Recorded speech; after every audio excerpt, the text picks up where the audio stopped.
Bon, bonjour à tous. Finalement, aujourd'hui, on va commencer la matière du calcul différentiel. Ce qu'on faisait avant, c'était juste de la révision du secondaire à quelques points près. Donc, grosso modo, on a rebrassé les idées, on a fait des choses que vous n'aviez pas fait ou que vous aviez déjà fait, mais on a toutes vu les notions dont on avait besoin pour vraiment enfin commencer la matière du cours. Donc, je vous avais dit, le but du cours de calcul différentiel, ça va être de trouver des maximums et des minimums de fonctions. Là. Si vous vous rappelez l'exemple que je vous avais donné avec la feuille déchirée, là, puis on faisait une boîte avec ça. Là. Puis je vous avais dit que le but, c'était de trouver le maximum et le minimum du volume de la boîte. On avait vu ça au cours 1. Pour pouvoir aller chercher des maximums et des minimums de fonctions, on va avoir besoin d'une notion qui s'appelle les droites tangentes. Donc, une droite tangente, grosso modo, si je résume ça en 5 secondes et demie, là, une droite tangente, c'est une droite qui touche en un seul point du graphique. Donc, si je prends une droite ici, là, je prends un graphique quelconque comme celui-là, je prends une droite qui touche en un seul point du graphique, c'est ce qu'on appelle une droite tangente. Et qu'est-ce qu'on remarque des droites tangentes? On remarque que quand ils sont sur les maximums, la pente, elle vaut 0, ou quand ils sont sur les minimums, la pente aussi, elle vaut 0. Et c'est ces espèces de droites-là qui vont aller toucher au graphique en un seul point, qui vont nous permettre d'aller chercher les maximums et les minimums de fonctions. Pour parler de ces droites tangentes-là au début, je vais utiliser des notions de physique. C'est pas de physique très très avancée, là, mais je vais parler de vitesse. Parce qu'on va se rendre compte aussi que les droites tangentes vont nous permettre de parler de vitesse, d'accélération, de déplacement. On va voir ça en temps et lieu. Mais grosso modo, la vitesse, c'est quelque chose qui est toujours clair dans la tête d'un étudiant, dans la tête d'une personne. La vitesse, c'est un concept qu'on utilise relativement à tous les jours quand on se déplace. Donc, c'est quelque chose qui est clair pour tout le monde.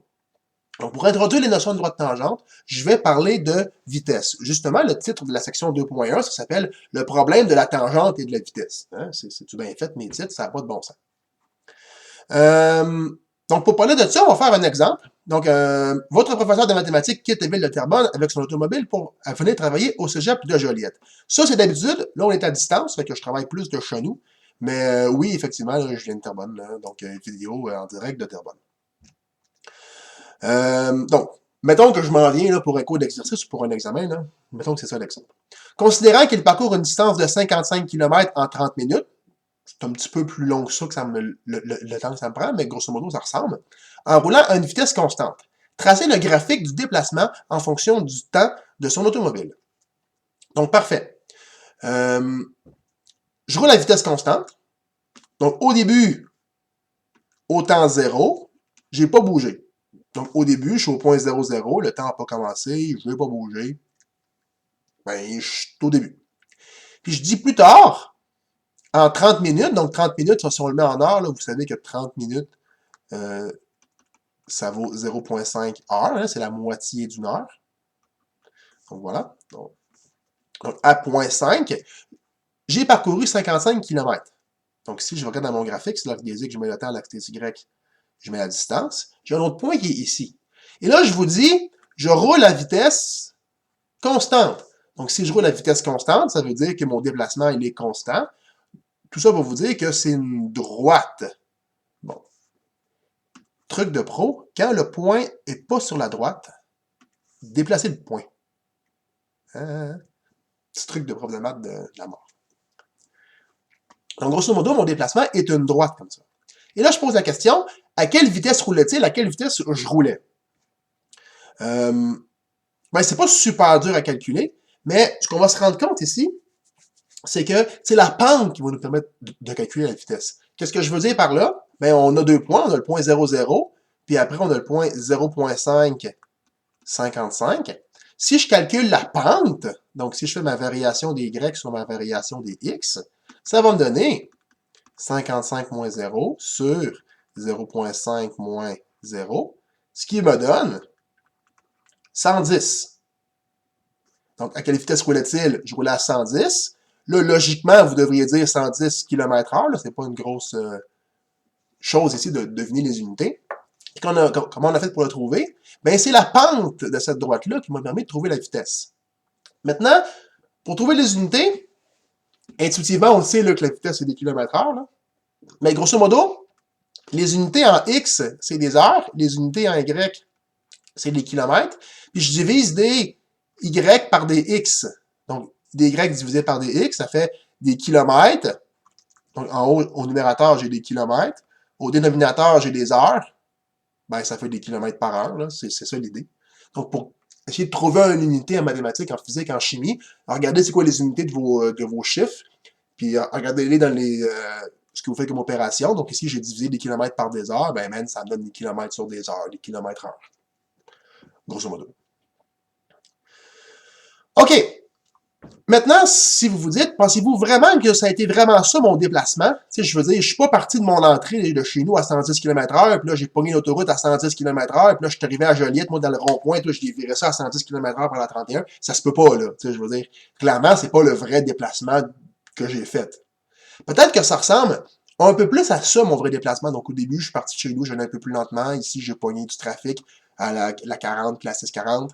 Puis là, j'ai continué, puis là, j'ai ralenti à la fin, parce qu'ici, j'arrivais pour le Joliette, fait que j'ai ralenti à 31 au rond-point, puis ainsi de suite. Là, je suis arrivé au cégep, je me suis stationné. Donc ça, c'est peut-être ici une situation un peu plus réelle de mon déplacement véritable. Mais dans cette situation-là, je connais encore mes deux mêmes points. Je connais encore le point ici, qui est le point 0, 0, puis je connais encore ici mon point qui est 0.5, 55. Je peux quand même calculer la pente de la droite qui relierait ces deux points-là. Donc, si je fais encore mon delta Y sur delta X, je ne vais pas le refaire parce que c'est le même calcul qu'en haut, j'arrive encore à 110 km/h. Mais là, c'est pas la vitesse à laquelle j'ai roulé. C'est la vitesse moyenne à laquelle j'ai roulé. Des fois, j'ai été un peu plus vite, parce que des fois, à un moment donné, j'ai pogné un tâteau, je l'ai clenché vers la gauche à 120. Et des fois, je suis allé un peu plus lentement, parce que, j'ai pogné un peu de trafic, ou ça ralentit, ou j'ai pris une sortie, ou peu importe. Donc, des fois, j'étais moins vite. Mais en moyenne, à peu près, j'ai roulé à 110 km/h. Donc, même si vous n'avez pas une droite, vous pouvez quand même calculer votre bonne vieille pente, là.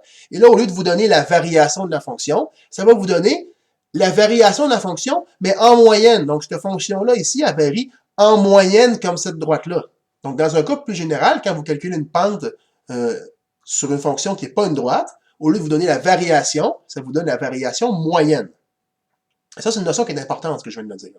Donc, si on va le faire avec quelques définitions, on va aller mettre des mots là-dedans pour essayer de comprendre ce que j'ai dit, puis mettre des mots sur ce que j'ai expliqué. Donc, une droite qui coupe une fonction en deux points, comme dans le graphique en haut, ça porte le nom de droite sécante. Donc, quand vous avez une droite qui coupe votre graphique en deux points, comme je l'ai fait ici, on appelle ça une droite qui est sécante. Donc, une droite sécante. Dans mon contexte actuel, donc dans le contexte actuel, cette droite représente la vitesse moyenne de ma voiture. Donc, la pente de ma droite ici, c'est ma vitesse moyenne, comme je viens de vous dire. Mais imaginons maintenant que je n'ai pas de contexte. Qu'est-ce que ça voudrait dire la pente de droite séquente quand je n'ai pas de contexte? Dans ce cas-là, on parlerait ici du taux de variation moyen. Donc, on avait vu ça pour une droite de la pente, on peut appeler ça le taux de variation. Dans ce cas-ci, si je n'ai pas de contexte, on peut appeler ça le taux de variation moyen. Là, j'ai pas assez de place là, parce que j'écris gros avec mon stylet. Donc, la pente d'une droite séquente, ça nous donne la variation en moyenne de la fonction. Donc, ça nous donne ce qu'on appelle le taux de variation moyen. Pas un mot vraiment nouveau que je vous explique aujourd'hui. J'ai juste rajouté un moyen après taux de variation, un mot que vous connaissez déjà. Donc, le taux de variation moyen, c'est carrément la formule de la pente. Ça ici, f de x2 moins f de x1, c'est la même chose que mon delta y sur delta x. C'est peut-être juste écrit avec une notation fonctionnelle, donc avec des fonctions, avec des f. Donc, le taux de variation moyen d'une fonction entre deux points x1 et x2, c'est la formule qui est ici. Et ça représente, donc ça représente le taux de variation. Là, j'écris très mal, là, mais vous devinez ce que j'écris, le taux de variation moyen. OK, bon.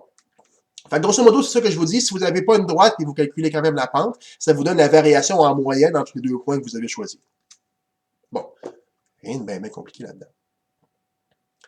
Donc, ça peut être très intéressant d'aller chercher la vitesse moyenne, mais pour les plus fins d'entre vous, vous aurez remarqué que dans votre auto, quand vous conduisez, vous avez un cadran qui vous donne la vitesse au moment où vous roulez. Donc, ça vous donne la vitesse à un moment précis. Donc, à ce moment-là, vous rouliez 110, vous rouliez 100, vous rouliez 90, vous rouliez 120, vous rouliez 50. Donc, il y a un cadran qui me permet de dire la vitesse instantanée, donc au moment exact que je suis. Est-ce qu'il y a un moyen de les calculer, la vitesse de mon auto à un moment précis? Donc oui, on va voir ça. C'est avec les pentes de droite tangente. On va introduire ce que j'ai introduit au début du cours. Mais ce qu'on va essayer de calculer, si je le mets en mots mathématiques, on va essayer de calculer ce qu'on appelle la vitesse instantanée. Donc, trouver la vitesse moyenne, il serait pertinent de trouver ce qu'on appelle la vitesse instantanée. Et comment on va faire ça, la vitesse instantanée? On va y aller avec une approximation de la vitesse instantanée. Donc, au début, au lieu d'aller chercher exactement la vitesse instantanée, on va aller l'approximer. Comment on va l'approximer, cette vitesse-là? On va prendre deux points qui sont vraiment proches. Donc, si je vous dis, par exemple, je voudrais aller calculer ou approximer ma vitesse instantanée ici exactement, ce qu'on va faire, on va prendre un deuxième point qui est très, très proche. Donc, admettons 1,1 heure. Puis, on va se dire, je vais calculer la vitesse moyenne dans cet intervalle-là. Puis vu que mon intervalle il est très, très, très petit, mais ça va être une pas pire approximation de la vitesse instantanée. Donc, c'est le même principe qu'on faisait. On fait ma variation des Y sur ma variation des X. J'ai donné des valeurs ici qu'on peut utiliser. Donc, variation des Y sur variation des X, ça fait 14 moins 13 sur 0,11 moins 0,1, ce qui me donne 1 par 0,01, qui me donne 100, et ce sont encore des km par heure. Donc, 100 km/h. Je vais refaire mon 0 un peu mieux que ça. Voilà. 100 km/h. Donc, 100 km/h, ça, c'est une approximation, c'est à peu près égal à la vitesse instantanée. C'est pas exactement égal, là, parce que je passe quand même par deux points, ça reste la vitesse moyenne, mais ce que je peux vous dire ici, c'est plus vous prenez vos points proches un de l'autre, plus vous prenez votre deuxième point proche un de l'autre, meilleure va être votre approximation.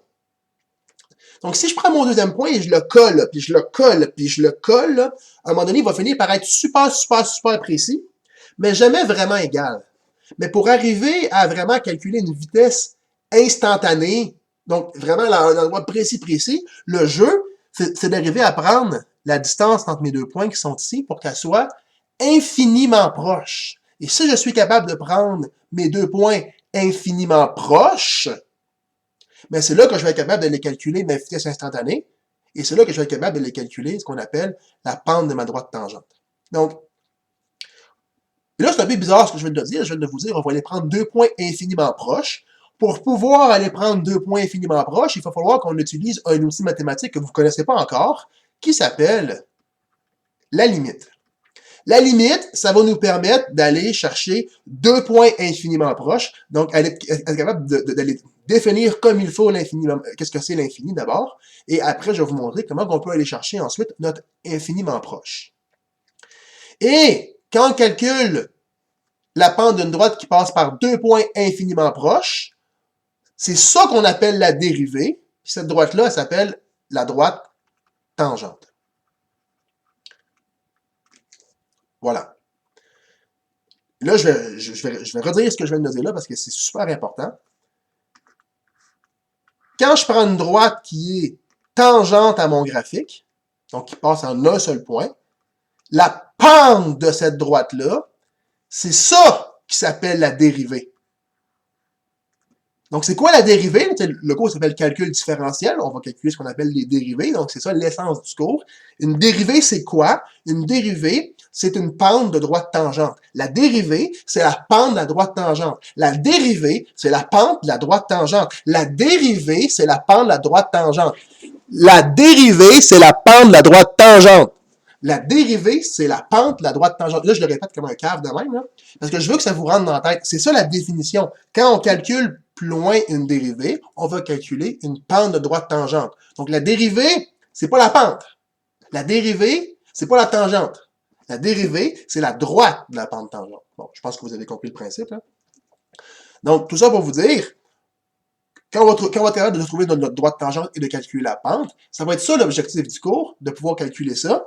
Parce que quand on va pouvoir trouver la pente d'une droite tangente, plus loin dans le cours, quand on va avoir des max et des min, quand notre pente de droite tangente va être égale à 0, ben on sait qu'on va être rendu soit sur un max, soit sur un min. On va s'arrêter ici pour la première petite vidéo de la section 2.1. Donc, allez faire vos exercices. Vous pourrez apprendre dans la section 2.2 quand vous serez rendu là. Donc, encore une fois, n'hésitez pas à me poser des questions si vous en avez sur les exercices. Prenez rendez-vous avec moi, écrivez-moi par Team, par email. Ça me fait toujours plaisir de vous répondre. N'hésitez pas à me contacter. Je suis vraiment là pour vous aider. Sinon, je vous dis bonne étude et on se voit dans une prochaine vidéo.